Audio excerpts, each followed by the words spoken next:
Breaking news out of the San Fernando Valley. The LAPD and city sanitation crews are clearing out a large homeless encampment. Perhaps it's not surprising why RVs have become the final rung before someone falls out of the housing system. 70 million Americans are staring down a wall of ice, and thousands of RV families are sitting right in its path with nowhere safe to run. No basements, no thick walls, no backup generator. Just a thin sheet of aluminum between them and sub-zero death. This winter isn't just another cold season. It's a survival test only a few are ready for. When a major Arctic system sweeps across the United States, it's not unusual for 60 to 70 million people to fall under winter storm warnings simultaneously. These massive weather outbreaks typically stretch across 15 to 20 states, covering the Midwest, Great Plains, Mountain West, and sometimes deep into the South. Cities like Denver, Minneapolis, Omaha, Chicago, Kansas City, and St. Louis routinely fall into the highest risk zones. But in recent years, freezing temperatures have crept as far south as Dallas, Memphis, and even Florida's Panhandle. Storm warnings are issued whenever snow, ice, or wind chills pose threats to life or infrastructure. That can mean sub-zero temperatures, 40 to 60 mile-per-hour wind gusts, or snowfall totals measuring 6 to 18 inches in a single day.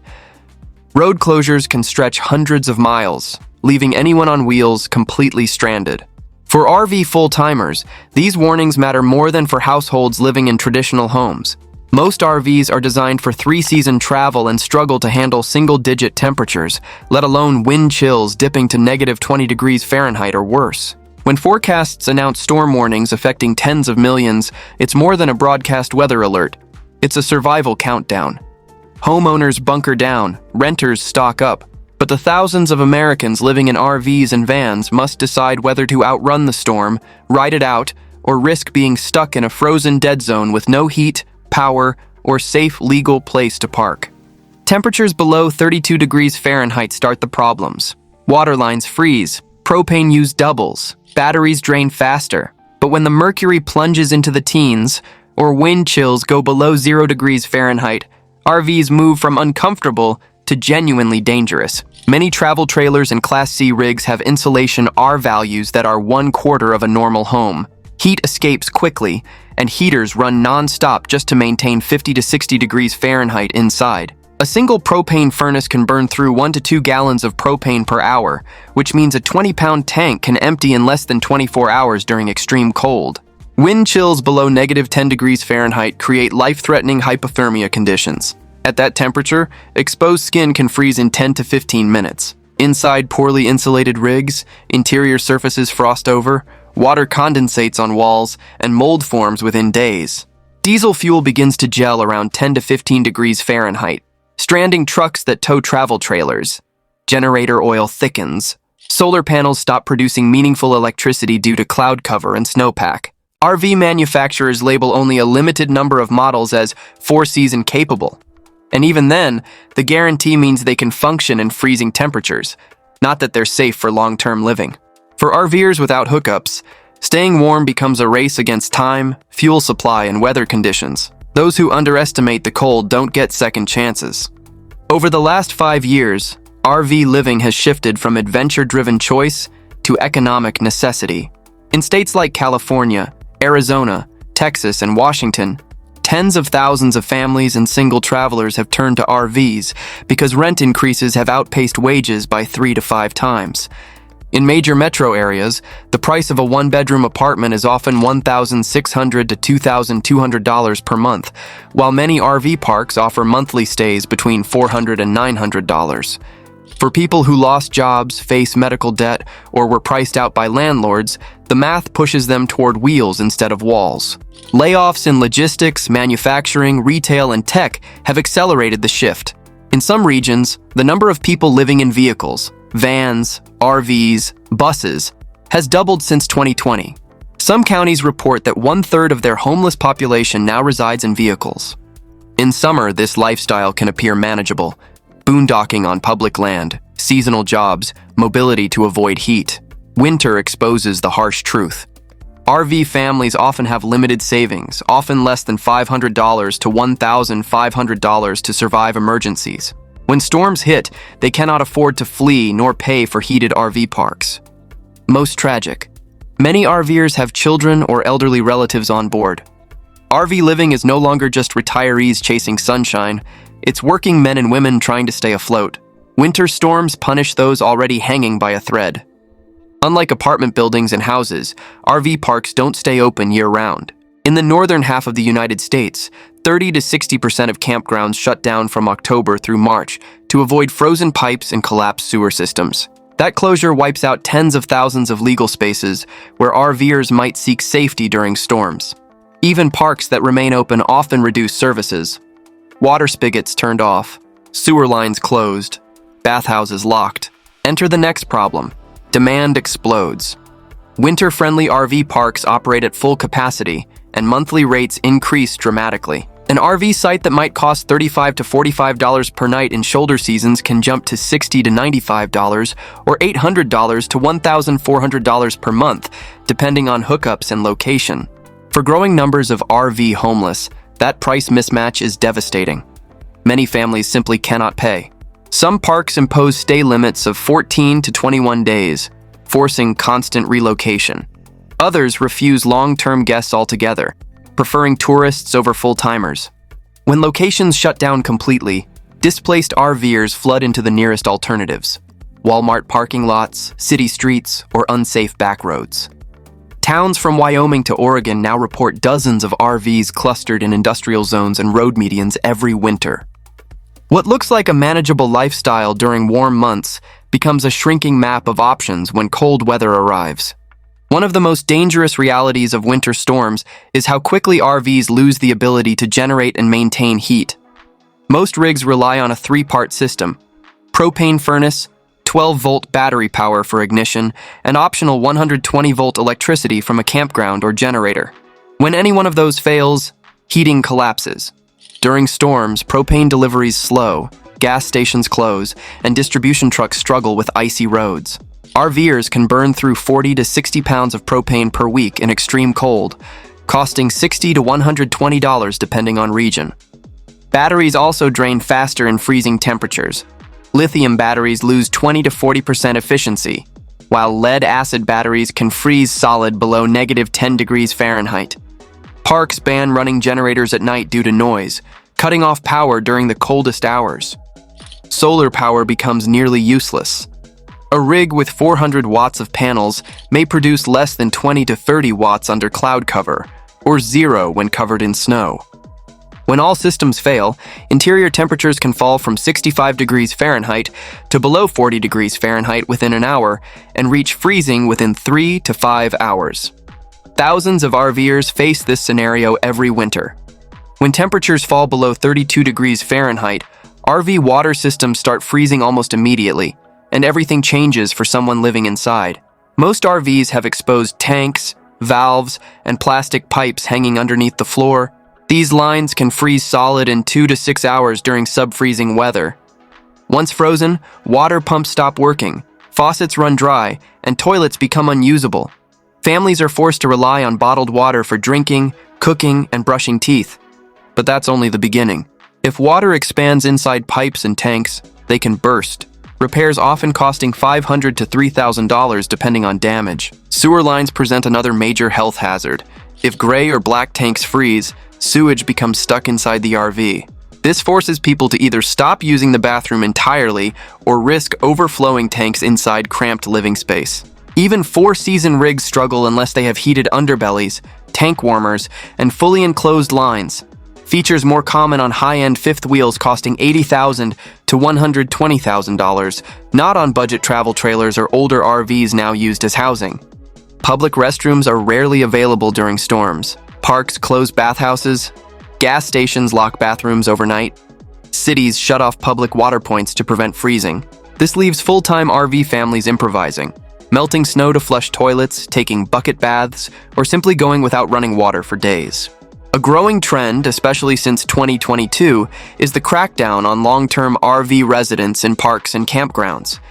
Many private parks now limit monthly stays, enforce 14-day rules, or outright ban full-timers. Why? Municipal pressure, zoning laws, and fear of becoming quasi-mobile home parks. Some cities have quietly passed ordinances requiring RV parks to rotate guests every 14 to 30 days, preventing people from establishing residency. Others are imposing strict background checks, income proof, or employment verification, procedures once unheard of in the RV world. RV park operators report that long-term guests cost more to maintain, higher utility usage, more trash, slower turnover, and increased wear on septic systems. Many parks also prefer nightly or weekly tourists who spend 2 to 4 times more money than month-to-month RVers.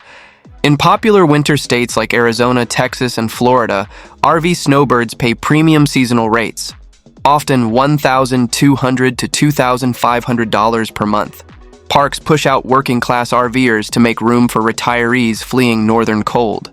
The harshest consequences hit families already on the edge. Many RVers live paycheck to paycheck and cannot afford sudden eviction. Being forced out mid-storm means parking illegally, sleeping in industrial lots, or risking fines and towing. When storm season collides with policy crackdowns, RVers face a double threat: cold weather outside and gatekeepers inside. U.S. cities, large and small, are now enacting new enforcement measures to prevent people from sleeping in vehicles. Between 2020 and 2025, over 140 cities introduced anti-camping laws, overnight parking bans, or time limits at public facilities like Walmarts, rest stops, and beaches. Many rest areas impose 8 to 12-hour limits, with police knocking on doors or tagging rigs that stay too long. In California alone, State Patrol conducts thousands of overnight enforcement contacts every month. Street parking bans are expanding rapidly. Cities like Denver, San Diego, Seattle, Portland, Salt Lake City, Phoenix, and Austin have all passed laws targeting long-term vehicle dwellers. Fines range from $50 to $300, with repeat violations leading to towing, and once an RV is impounded, owners almost never get it back. Businesses that once tolerated overnighters, Cracker Barrel, Cabela's, and some Walmarts, are posting signs banning it, citing security concerns and city pressure. The crackdown becomes deadly when combined with winter storms. RVers forced off legal overnight spots often end up on back roads or industrial zones with zero services, unreliable power, and higher crime exposure. Families juggling work schedules often can't move rigs every day, especially with frozen roads or broken tow vehicles. This new wave of enforcement reflects cities overwhelmed by vehicle homelessness. But to those living in RVs, the laws feel like eviction with nowhere else to go. Heating an RV through winter is brutally expensive, far more than outsiders realize. A single propane furnace burns through 1 to 2 pounds of propane per hour, and full-timers often run heaters nearly 24 hours per day. That means a standard 20-pound propane tank, which costs $18 to $28 to refill, lasts as little as 12 to 24 hours in severe cold. On a multi-day freeze, families can blow through $100 to $150 of propane every 2 to 3 days. Over a month, that's $500 to $800 just for heat, more than some renters pay for gas and electric combined. Electric heaters help, but only if you're plugged into shore power. RV parks increasingly charge for electricity, adding $100 to $250 per month to bills. For boondockers, generators are an even bigger burden. A generator can burn 0.5 to 1 gallon of gasoline per hour, costing $20 to $40 per day at current fuel prices. People often talk about RV living as cheap, but winter reveals the truth. Staying warm in a lightly insulated metal box is expensive, and failure is costly. If heat drops below 45 degrees Fahrenheit inside, water tanks freeze, food spoils, pipes burst, and respiratory infections spike. Most RV families live on tight budgets, many surviving on part-time wages, gig work, or Social Security checks under $1,600 per month. With heating eating half or more of total income, winter becomes financially devastating. Winter storms don't hit everyone equally. Solo RVers, especially younger, healthier individuals, can often adapt faster, move locations, bunker down, or get emergency work. Family RVers face challenges multiplied by 2, 3, or 4 people. Every child adds financial pressure: more food, more laundry water, more propane use. Families typically need heated rigs kept at 65 degrees Fahrenheit or above, not the 50 to 55 degrees Fahrenheit many solo RVers tolerate. According to several state homeless counts, 20 to 30% of RV dwellers include children. Tens of thousands of kids now live without permanent addresses. Parents cannot sleep in freezing conditions while their kids shiver under blankets. They must run heaters all night, buy extra propane, or relocate, increasing survival costs and stress. Elderly RVers suffer equally. Many retirees live on fixed incomes around $1,200 to $2,000 per month. When storms hit, medical conditions worsen: arthritis, heart issues, breathing problems. Some rely on electricity for CPAP machines, oxygen concentrators, or space heaters. A power outage becomes a medical emergency, not an inconvenience. People with pets add yet another layer. Dogs and cats can get hypothermia quickly. Pets restrict access to warming shelters, where animals are often banned. Single RVers may ride it out, but families and seniors face three outcomes: freeze, pay money they don't have, or flee into warmer regions. And with storms covering half the country at once, even fleeing is no guarantee of safety. Winter storms don't just bring cold, they shut down mobility. Once temperatures fall below freezing and snow begins accumulating, major interstates close.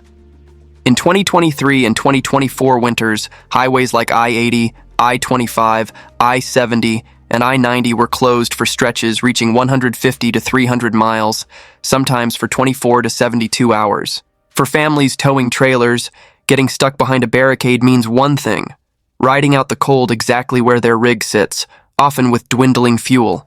The cold also kills RV vehicles. Diesel engines begin to gel at around 15 degrees Fahrenheit, stopping fuel flow and disabling trucks. Tow vehicles with high mileage, common among low-income RVers, brake belts, freeze coolant, and lose battery power. Roadside assistance backlogs explode, with 5 to 10-hour delays during storms, if tow trucks can reach stranded rigs at all. RVers who rely on chasing warmer weather suddenly stop.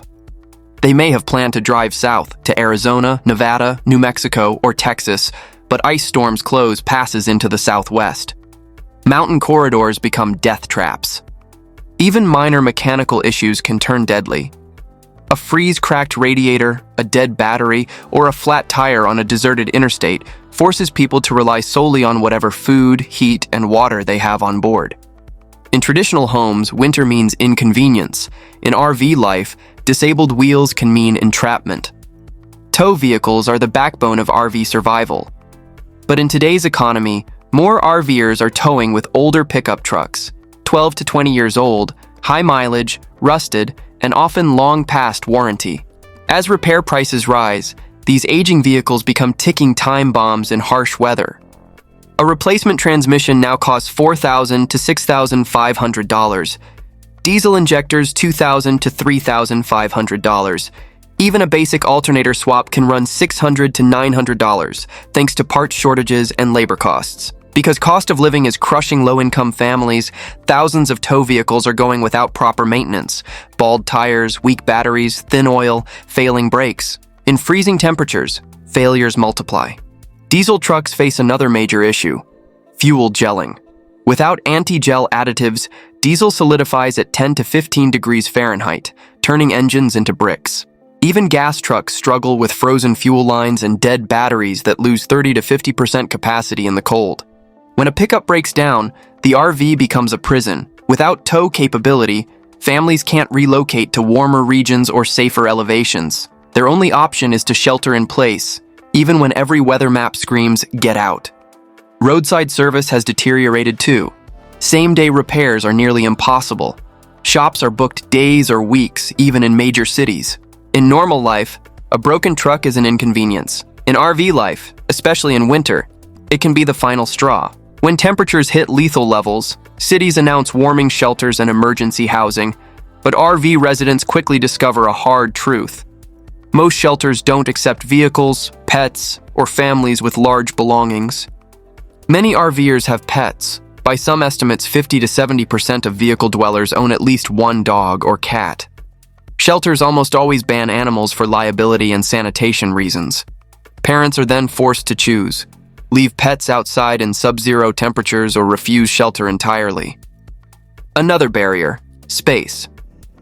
In large cities like Denver or Portland, warming centers often operate near capacity during extreme weather. Beds fill within hours. In smaller towns, shelters may not exist at all. RV families often keep personal items, clothing, tools, documents inside their rig. Shelters don't allow individuals to bring possessions, meaning all belongings in the RV risk theft or impoundment while the family is inside. Even worse, RVs cannot simply park outside shelters overnight. City parking bans remain active, and police may ticket or tow unattended rigs. Shelters aren't designed for vehicle dwellers. Meanwhile, RV parks close, campgrounds restrict stays, and legal parking locations dry up. While homeowners view warming centers as backup safety nets, RVers frequently hit a dead end.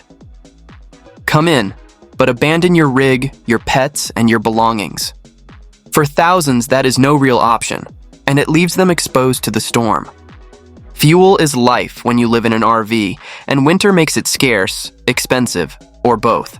Propane, the primary heating fuel for RVers, spikes seasonally almost every year. In normal months, propane may cost $2.50 to $3.50 per gallon. During Arctic blasts, prices jump to $4 to $6 per gallon, or higher in rural areas with low supply. That means filling a 30-pound propane tank, normally $25 to $30, can suddenly cost $45 to $60. RVers burning 60 to 80 pounds per week may spend $150 to $250 just to stay above freezing. Diesel is worse. Winter demand heats homes, causing supply strain. Prices often spike 30 to 50 cents per gallon overnight, especially during multi-state weather warnings. Gasoline follows similar patterns, and local shortages happen fast. When roads close or delivery trucks can't reach towns, stations run dry. Electricity isn't stable either. Rolling blackouts have hit Texas, California, Oregon, and parts of the Midwest during recent cold winters. RVers plugged into shore power suddenly lose heat, with no backup fuel. Supply chain disruptions magnify every risk. If propane trucks can't reach refill stations for 48 to 72 hours, low inventory regions run out completely.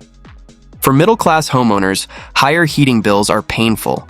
For RVers living paycheck to paycheck, many with total monthly income under $1,500 to $2,000, price spikes are catastrophic. When the budget breaks, heat stops. Humans are not built to endure prolonged exposure to freezing environments, especially without reliable heat. In RV life, the body is under constant thermal stress. Even inside an RV heated to 50 to 60 degrees Fahrenheit, shivering burns more calories, reducing energy and immune response. Hypothermia starts when core body temperature drops below 95 degrees Fahrenheit. At below 32 degrees Fahrenheit, exposed skin can frostbite within 15 to 30 minutes. Fingers and toes start first, and many RVers report numbness even while sitting indoors because heat circulates unevenly. Cold air dries lungs and worsens respiratory diseases. Bronchitis, pneumonia, and flu spread faster in cramped living spaces. Hospitals see surges of winter illnesses every year, and RV families often lack insurance or dependable transportation for treatment. Nutrition declines too. Food spoils when refrigerators shut off, water is rationed, and cooking becomes difficult with frozen tanks. Some RVers cut calories to stretch supplies, weakening immune systems further. Sleep quality collapses. Studies show sleeping in cold rooms under 60 degrees Fahrenheit increases stress hormones, heart rate, and fatigue. Children and seniors struggle the most. Kids lose heat faster because of smaller body mass. Adults over 65 have lower circulation and slower reactions to cold. Every winter, news quietly reports deaths in vehicles, many never identified as preventable. For every tragedy seen on the news, dozens more are hidden off-grid on forest roads, Walmart parking lots, or rural farms. Winter does not end when the calendar says it should. In the United States, cold snaps regularly continue into mid-March and sometimes April, especially in northern states and high elevations. For traditional homeowners, this is an inconvenience. For full-time RVers, it's a countdown clock running out of time and money. Heating costs compound every week.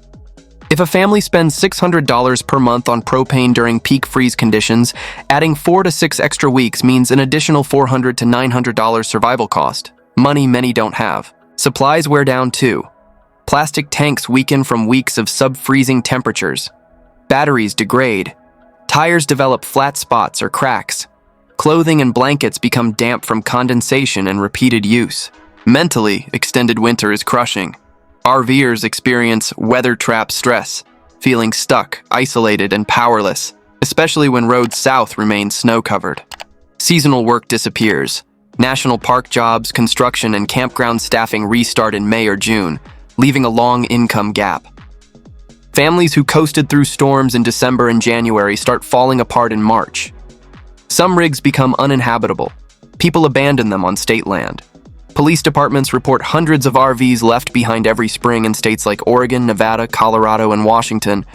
When winter refuses to let go, the system collapses for those barely hanging on. RV parks are full. Gas is pricey. Money is gone. Bodies are tired. This winter isn't just cold. It's exposing a crisis America refuses to talk about. Should RV living even be allowed in these temperatures, or is the system failing the people who have no choice? Tell me your thoughts below. And if you want to understand how bad this really is, watch our next video, where we uncover the laws that are kicking RV families out in the middle of the night.